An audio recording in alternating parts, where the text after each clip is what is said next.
Okay. Oh. Okay. I've entitled this 20 Questions for My Father. Are you ready? I'm ready. So what do you know about your family history? Very little. Kevin has been looking up family history. I really didn't have much interest, to be honest. I have a very poor background. I was born in 1934, and that was during the Hoover years. The whole country was undergoing depression. Right. And I didn't really know much about either side of the family, my mother's side or my father's side. I knew my mother had been kind of, don't know what to say, cheated out of life by her sister. Her mother died and she went to live with her sister, and her sister treated her like a slave most of her life.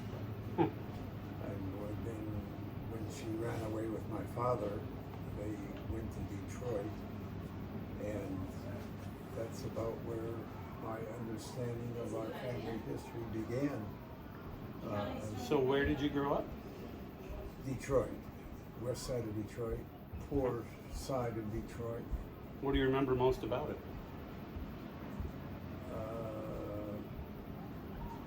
Probably the streets surrounding the area, but before that, we lived on a small farm in Garden City, Michigan, and we lived there until I was about 9 years old.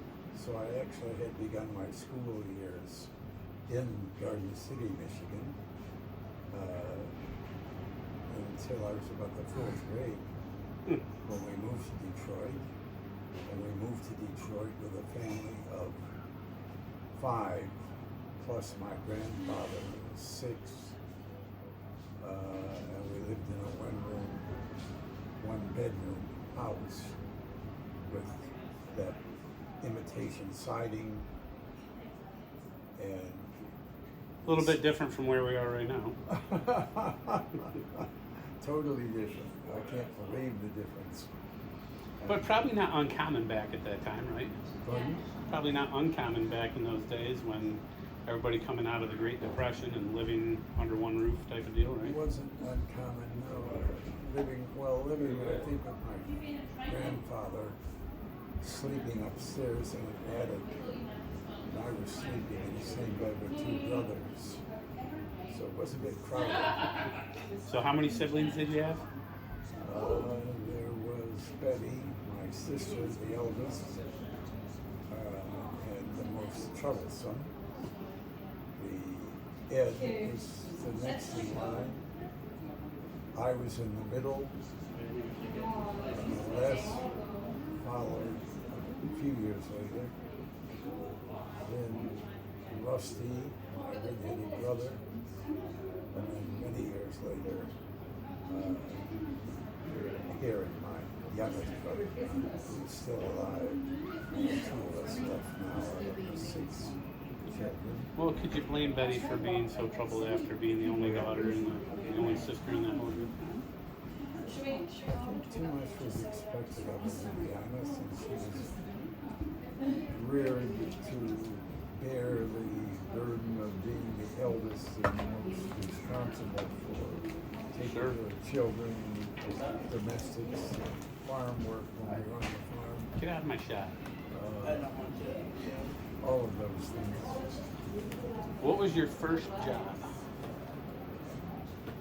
Sanding floors, just during summertime, my senior year in high school. A friend of mine's father had a sanding company, floor sanding business, and I had that as a part-time job. I also worked at Kresge's 5 and Dime for $1.25 an hour. That's pretty good money back then. What was your favorite job? don't even know if I had a favorite job. I just did what came along and provided a little bit of money. Obviously, the very first job that I had was delivering paper, newspaper. And Yeah, me too. that kind of led to an interesting life. I remember delivering papers for you. So you could play football. Remember sitting, we were late getting the paper out because of a football game, and you had to put a cushion on the hood of the car, and I sat on that as we would drive past, and I'd throw papers, run up to the door, whatever. The police car came around the corner, you're like, get off. Take the cushion with you. But it all went well, and that was after we moved to Traverse City. That was many, many years later. So who were your best friends that you remember from your childhood? Well, oddly enough, my best friend in primary school and grade school was in Garden City, where we lived on that small farm. And he and I stayed close friends until we left there when I was about age 9. Wasn't easy to stay in touch back then. The irony of the whole story was, so many years later, 20 years later or so, I found myself teaching in a high school in Dearborn Heights, Crestwood High School, and he was the custodian there. Oh, no kidding. We just happened to meet up again after all those years. What did you do for fun as a kid? Always in sports. Sure. I don't know. I suppose just because of the time and the times, you had limited accessibility to organized sports. You just didn't have many, so you created games of your own, like Duck on a Rock, or we called Duck on a Rock, where you took milk cans and tin cans. And kind of a dangerous game because we were throwing cans at each other, trying to protect the can that was in the circle. And your job was, if you were the goalie, you had to get out of the circle and tag someone before they knocked your can out of the circle. And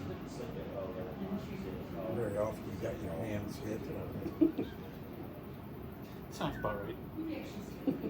What was the worst thing you ever got in trouble for? Early on, I was a safety boy, wearing the safety boy strap belt. Like a crossing guard type thing? Yes, that was in elementary school. I was also captain of the safety patrol in elementary school. That's funny. But I got into trouble by making a snowball while I was on duty, standing on a corner, and I saw this girl across the road waiting for her transportation, and I threw the snowball at her and hit her in the face. I didn't plan on hitting her. She should have been playing Duck on a Rock. She'd have had better practice and knocked it away.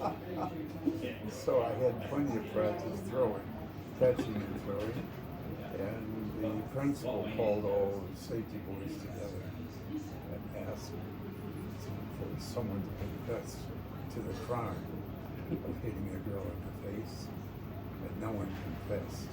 Including you?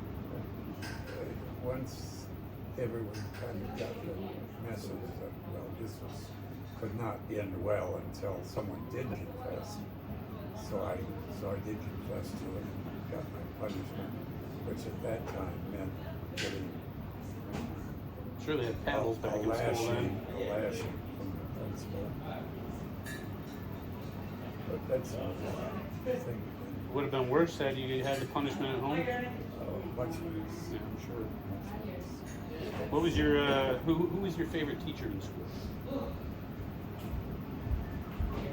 You must have had a couple that influenced you because you went into education, right? I think I only had one teacher that I recall. I had a picture of her when I was about in the 4th grade. And I don't remember subject matter as much as I just remember how pretty she was. And how many times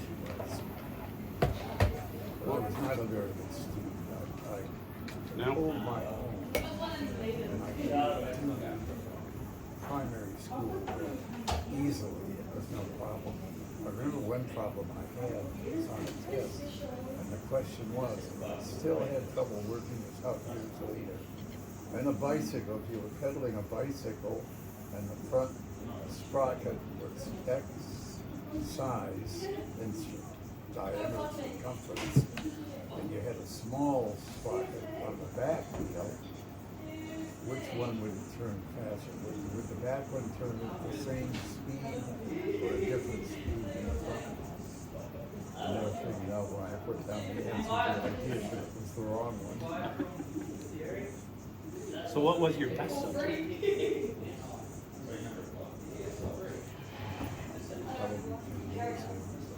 Phys ed? Phys ed. Fair enough. Really enjoyed that.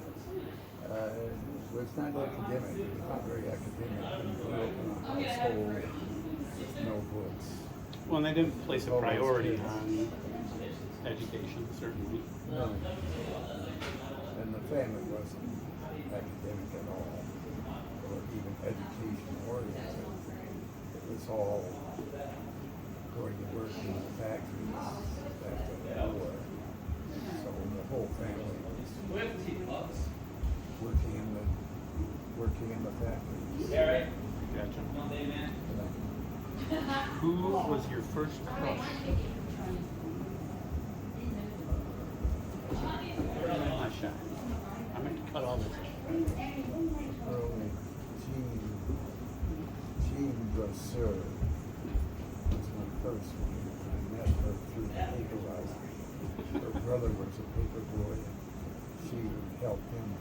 They were about 14, probably. Years old. I was that old. Okay. How did you and Mom meet? In high school. Same grade. Family that she was associated with had close ties with a family that I played baseball. All the boys in that family, I played baseball. She was associated with that family. We used to come to the baseball games. So that Started dating and... Huh? What is your happiest memory?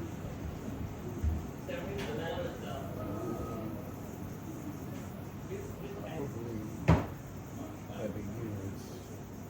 Oh, I think that's a great answer. No, you're not in this. Because it was so unexpected. Why was it so unexpected? Because I had a vasectomy, and no more children were expected. But I always wanted more children, so it was a very... So you ended up with the chosen one. Pardon? You ended up with the chosen one.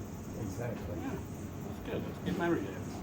If you could go back to any year or age, what would it be and why?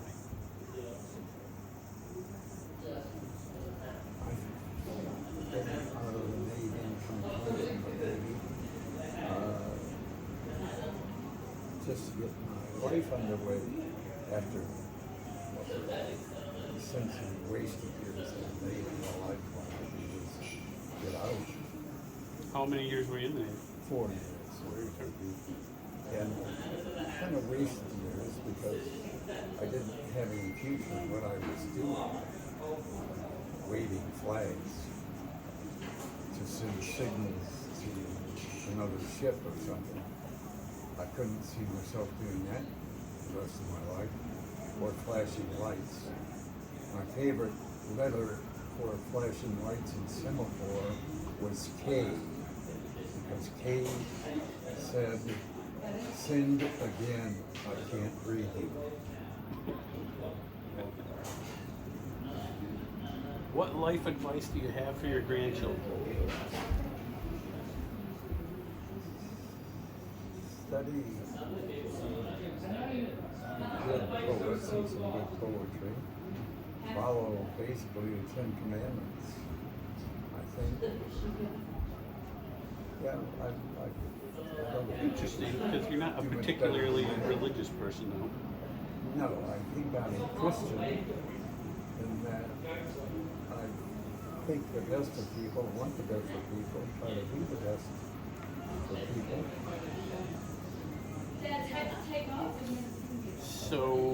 So you do believe in a God or a higher power, or no? No? Interesting. I don't know. It's certainly a tough one. I've been trying to answer that question for an awful long time. I don't know. When you look at the way everything on this planet is interconnected, and it almost seems impossible to believe that it could happen by accident.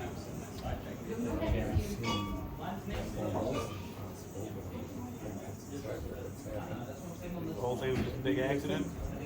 Oh, the millions and millions and millions of galaxies and stars that it couldn't be possible for more life to exist, or wouldn't be possible for more life to exist. But I just think, no, it is possible and has happened. We're very unusual. That's for sure. What are you most proud of? Proud of? Yeah.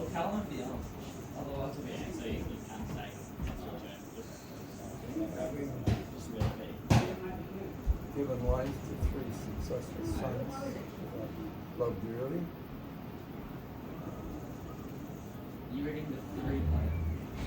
Sticking with that same thing, so you do have 3 biological children, right? I want you to describe them in just a couple words. We'll start with Kevin. Kevin, can you describe Kevin? Yep, in just a couple of words. Determined and quick. Sean. Quiet, silent, How about Kelly? deep. Shelley, quick, intelligent.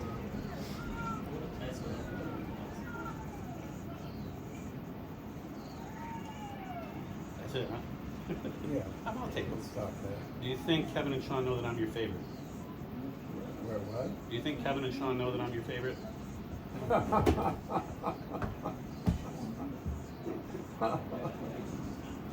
Mostly, yes, but just by chance, not by,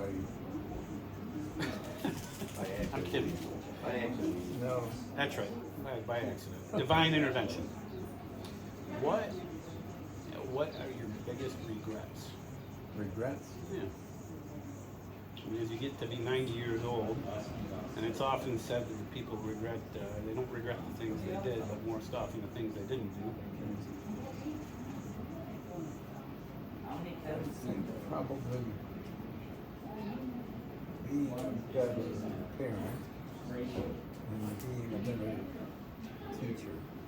I think I could have been better at both. I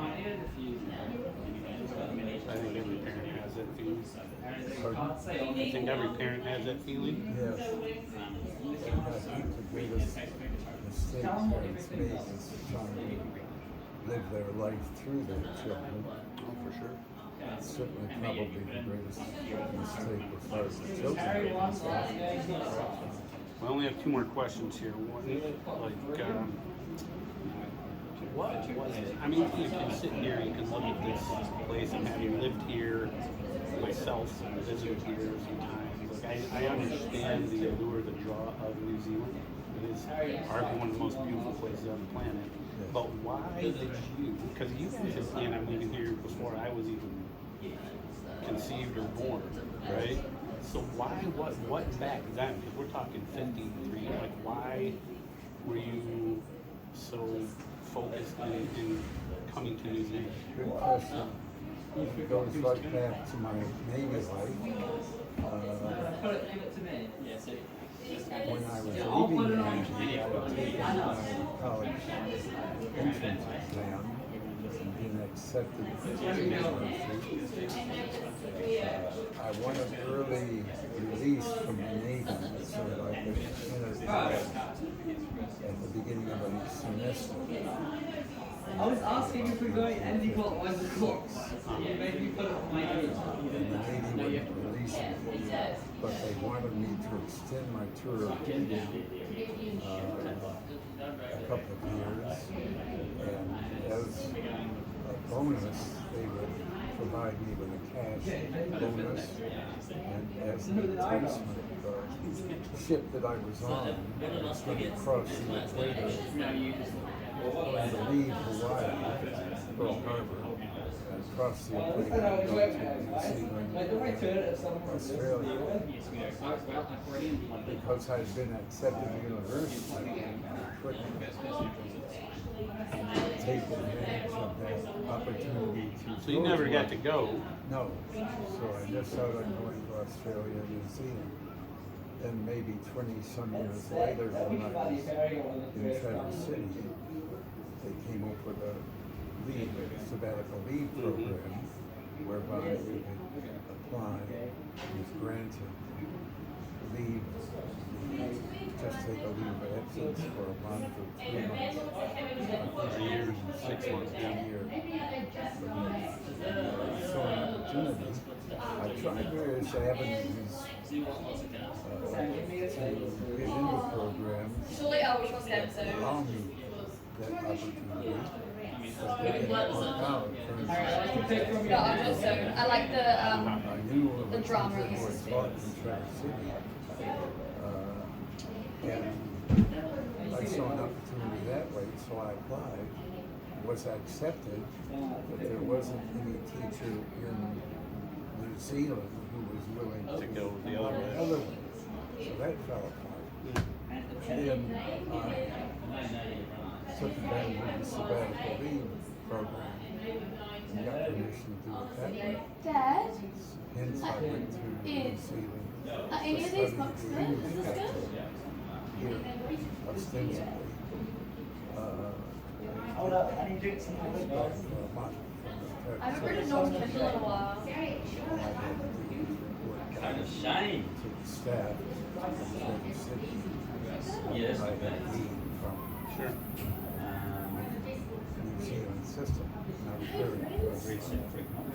I liked it, but it's like The other one's you have to be in the right mood to read things. It's like Last night at your party here, we had lots of kind words and from all of your grandchildren and what have you. How would you like to be remembered? That's more like lunch whereas that's good. oh, that's I'm just gonna read this.